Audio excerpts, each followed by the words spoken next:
Hello, Gamer Nation. It is Tuesday, January 17th. I don't know if that's actually correct, so fact check me. 2023. Sorry for the rushed nature of this. I am currently in a race against time right now. It is, what time is it? I think 2. Why is my car wet? Yes, it is 2:03. I am on my way to the gym. Sorry, I had to cut it off because it was gonna connect to my car. But it's 2:03, on my way to the gym, trying to do my 30 minutes. I have to go to the studio tour at 3 o'clock, so in less than an hour. So apparently it's only 15 minutes from the gym to the studio, so I need to be out of the gym and driving at like 2:45. 15, 25, 35. So I have 10 minutes to get to the gym so I can leave on time. Oh, great, googly boogly. I didn't go to the gym earlier because I was like, I mean, if I'm gonna be out and about later anyways, I might as well just either go to the gym before or go to the gym after. And I could go after, but I mean, what would I do now? Like, I might as well just go before. Okay, I'm driving, so bye. Okay, it is 2:16. I am at the parking deck, making my way to the gym. It's probably gonna take like a minute or two. Don't think we're gonna get our 30 minutes today. I'm gonna maybe cut it off. I like 25 minutes so that I can make it to the other place on time. But I'll keep track of the traffic and everything and adjust accordingly. But baby, we are on the move and it's like rainy outside. I think I forgot to tell you yesterday, it was so busy at the gym. Okay, so I could only do 20 minutes in the gym. When I got there, literally the whole row of machines that I usually use were taken, so I had to go to a different area. And I swear the new area was so much fucking harder. I'm like so tired right now. My thighs are like on fire. So yeah, I think it was from the new machine. But anyways, here's the sweat check. Oh, is that sweat or the shadow? I don't know. But yeah, there you go. I'm late to this. It's 2:47. I have 15 minutes to get there. It starts at 3. So I'll see you guys later.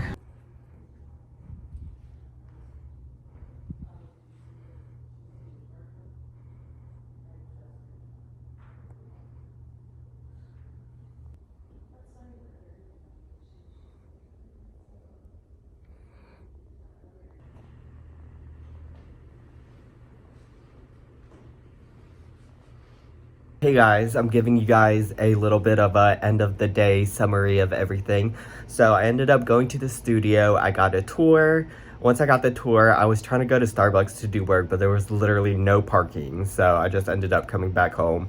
Ended up taking a nap, which is something that I've been doing recently, but I mean, I don't know if that's a good thing or not, but I mean, it's what's happening. I took like a 1-hour nap. Woke up, had dinner. We decided not to go to the drag show because one, it was going to be way too crowded, and after seeing the stories and everything, it was way too crowded and it was going to be really long. Like right now it's almost 11:30 and they're still like performing and everything. So yeah, also $10, you know, that's $10 that I saved.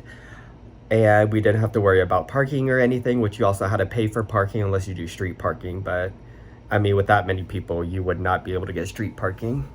So yeah, I just basically chilled the rest of the day. I ate dinner, watched some movies, watched some Twitch, and just relaxed basically. So about the studio, I mean, hopefully you guys were able to see, I took like just super really short video clips of the area. It's basically a house that they turned into an art studio and performance studio. So when you go in, there's like a reception area. That's basically the check-in. And then there's one studio, which is basically the big studio. There's a stage, and then just like the audience area, which would be a bunch of chairs. And that holds up to 50 people. Across from there is the small studio, which would be the dressing room. And one wall is just mirrors and it's pretty spacious. And like the AC was so cold. Like, thank God, because I hate it when the dressing room is hot. And then there's one bathroom. And then that's pretty much basically it. But yeah, I really liked it. I liked the setup. And the only problem is, you would have to do street parking, but there's like a post office next to them, which you could park at, and my show would be at night. So, I mean, I think you could park there and get away with it. So, overall, it is $200 for the venue, but they also have like add-ons that you could add on. So, if we needed like basically a DJ to do music, that would be $50. If we needed the spotlight and someone to handle the spotlight, that's another $50. They can set up a bar inside of the house since it's not like a restaurant or a bar. They can set one up, but all proceeds would go to them, which makes sense. And yeah, I was worried about not having a bar because my friends like to drink, but thankfully they would have, options for alcohol. What else? Mic is included. I could have a person work the front desk. I'll ask them how much that is, but I already, I have an assistant that I would pay for to do that stuff, checking people in and all that. I had a DJ, but he charges $100, so their DJ music person would be half that price. And then like the money I save could go towards, the rental of the venue.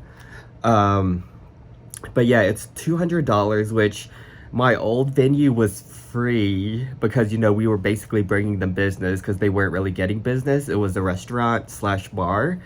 So yeah, it's gonna suck that I'm gonna have to pay to have a venue, but also I feel like most places around here, you're gonna have to pay anyways.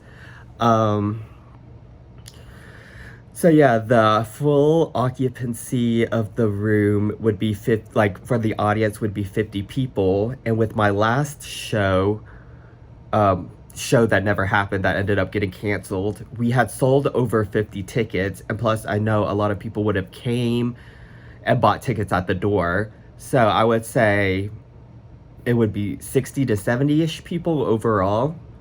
And I know with my first show in October, we definitely had over 50 people. I would say around the same.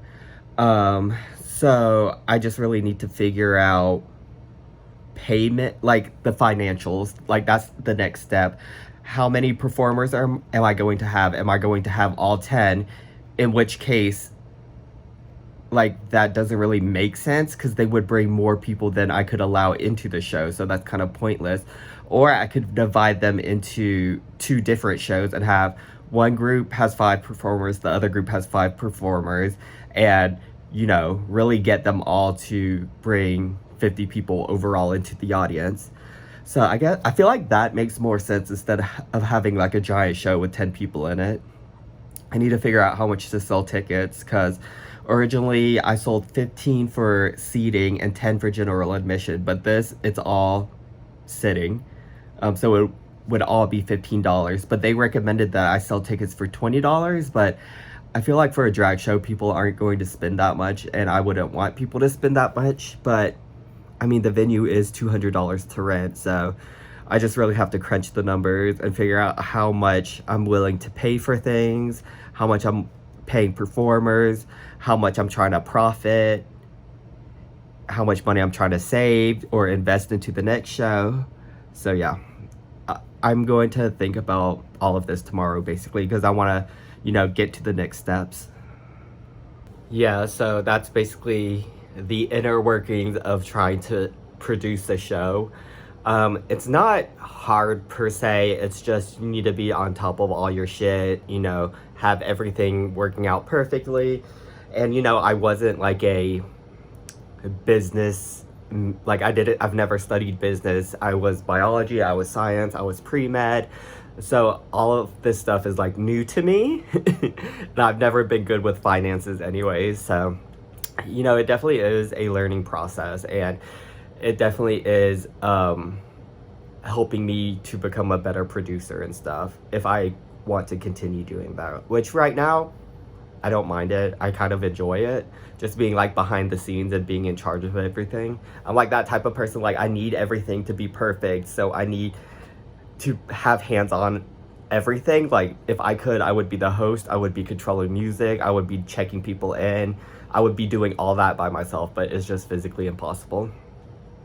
So yeah, anyways, when I did get home, I checked my email and I got an email from this girl that I had performed with in a burlesque show. She is a burlesque performer and she is from Virginia. And you know, we had a show together when she came here to perform. And you know, we talked, we kikied, we exchanged informations, we follow each other on Instagram, and just like, I guess, really been just keeping up with each other. And I got an email from her, and it was basically saying that she is producing a show in August, and she wanted me to perform there, basically. So it would be in Roanoke, Virginia. So that would be the first time I've ever been booked literally outside the city. Not only outside the city, but outside the state. And I feel like this is my first big booking, probably. Because it said, like, I would be one of the headliners, which, bitch, what? Like, I'm a fucking headliner? That would be crazy. Especially, like, you know, I would be traveling all the way there. And she just said that I would be performing either Friday or Saturday, I guess, depending on which show I want to be in. And I would have the opportunity, if I stay Sunday, to perform in a drag brunch that she's also producing. And she asked me for my rates and to get back to her, and you know, hopefully everything works out. So yeah, I told my friends about it, and they're like, well, what is your rate? And I'm like, I've never had to like think about that. I mean, I've had to think about it, but it's never like, now it's like for real, because it's like, bitch, I'm gonna be traveling, I'm gonna need to stay somewhere, you know, I need to be paid for my time. So I'm like, I need to figure out how much I want to charge. Because I have like a set price for Atlanta, like performing locally in Atlanta. But I've never had to worry about performing out of state. And then like, I would have to figure out like, are you covering like my flight? Are you covering the lodging?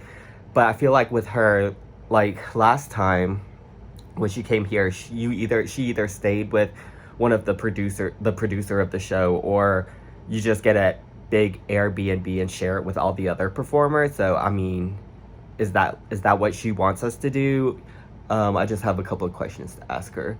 And I'm friends with a burlesque producer. She was the one who put me in her shows and started my burlesque journey into that world. And since she's a producer, she literally does all this. So I'm definitely going to be reaching out to her and discussing, you know, all the questions that I have with her as well, just to make sure, you know, all my bases are covered. But yeah, I mean, that's pretty major. Like, I've never been asked to perform out of state, so I mean, it's kind of cool. Okay, I think this is the first time I've worn my glasses in the vlogs. Also, sorry for getting tongue-tied when I talk about things. Another thing about the vlogs is that it's helping me communicate with others, I guess, if that makes sense. Not really like professionally, but like casually. Because if you know me in real life, like, I can't talk like, hey girl, what's the fucking tea? Oh yes, you better serve. Like, that's how I talk normally to my friends. And it's like, I need to learn how to code switch. Like, bitch, if I'm interviewing for a job or something. And I think that's something that I need to work on. And this is definitely helping me work on it. I just took NyQuil. I'm not sick, I just can't take melatonin anymore. I've been having some fucked up dreams on melatonin, like fucked up dreams, and I went all the way down to just 1 gummy instead of like 5. Like, they recommend up to 5, but I literally take 2 and I'm like bonked out, and even 1 is too much. So I'm just gonna take NyQuil instead, because I have a little bit of NyQuil left over from when I was sick. I think I'm just gonna edit this video tomorrow because it's getting pretty late. But yeah, tomorrow I have my to-do list ready. I'm ready to figure things out. It's Wednesday, hump day, you know, let's get to it. So I'll see you guys tomorrow. Bye. And another thing, thanks for all my friends who are watching. Like, this is just a fun little thing that I decided to do again, just to hold myself accountable and to better myself as a person, both like personally and professionally. And I think it's good for me. And it's not something that I've been posting on social media or really telling anyone that I have. The only people who know about this are the people who were either subscribed from 2016 when I was doing it, or I've sent it to a lot of my closest friends.